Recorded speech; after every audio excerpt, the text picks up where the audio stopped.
भारत में 18वीं लोकसभा चुनाव के लिए तारीखों का ऐलान हो चुका है। इसके तहत पूरे देश में 7 चरणों में चुनाव कराए जाएंगे। पहला चरण 19 अप्रैल 2024 को शुरू होगा और आखिरी चरण की वोटिंग 1 जून को संपन्न होगी, जिसके बाद 4 जून को आपको बता दें सभी जगहों के जो नतीजे हैं वो सामने आ जाएंगे। और ऐसे में बड़ा दिलचस्प सवाल ये भी उठता है कि क्या विदेश में रह रहे भारतीय भी इस लोकसभा चुनाव में वोट डाल सकते हैं या फिर नहीं। तो चलिए आपको बताते हैं इसी सवाल का जवाब। आपको बताते चले जहां विदेश में निवास कर रहे जो भारतीय नागरिक हैं उनको साल 2010 के पहले तक वोट डालने का अधिकार नहीं था। मौजूदा समय में इन्हें यह अधिकार दिया गया और उसके साथ ही नियम ये भी जुड़ गया कि प्रवासी भारतीयों को वोट डालने बूथ पर ही उपस्थित होना पड़ेगा। इसलिए काफी लंबे समय से प्रवासी भारतीय रिमोट वोटिंग की मांग कर रहे हैं ताकि वो जिस भी देश में रहें वहीं से भारत में हो रहे चुनाव में मतदान कर सके। इस विषय को लेकर भारत के सर्वोच्च न्यायालय में भी कई याचिकाएं दायर हुई थी, जिसको लेकर चुनाव आयोग का कहना है कि रिमोट वोटिंग की व्यवस्था भी जल्द ही लागू कर दी जाएगी।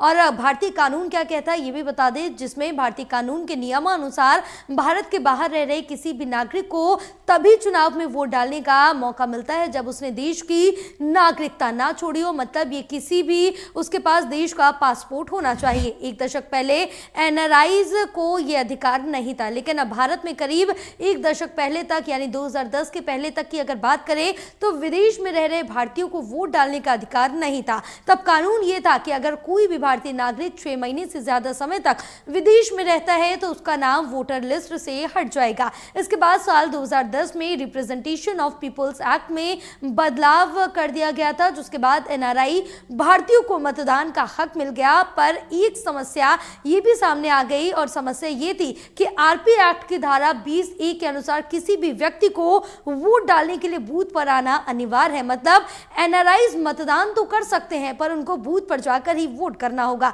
इसी कारण हर चुनाव में ज्यादातर एनआरआई मत का दान करने से वंचित रह जाते थे। अब विदेश में रह रहे ऐसे आपको बता दें कि जुड़वा सकते हैं जो वोटर लिस्ट में अपना नाम, जहां देश का कोई भी नागरिक अगर पढ़ाई, नौकरी या किसी और कारण से विदेश में रह रहा है तो वो वोटर लिस्ट में अपना नाम जुड़वा सकता है। और इसके लिए 18 साल से ऊपर का कोई भी एनआरआई चुनाव आयोग की वेबसाइट पर जाकर new registration for overseas electorals का फॉर्म 6A भर सकता है, जिसके बाद कुछ ही दिनों में नाम जुड़ जाएगा। विदेश में लोग फॉर्म 6A को भारतीय दूतावास से फ्री में भी ले सकते हैं। वोटर लिस्ट में नाम जुड़ने के बाद कोई भी प्रवासी भारतीय वोट डाल सकता है, बस उसको बूथ पर अपने पासपोर्ट के साथ उपस्थित होना होगा।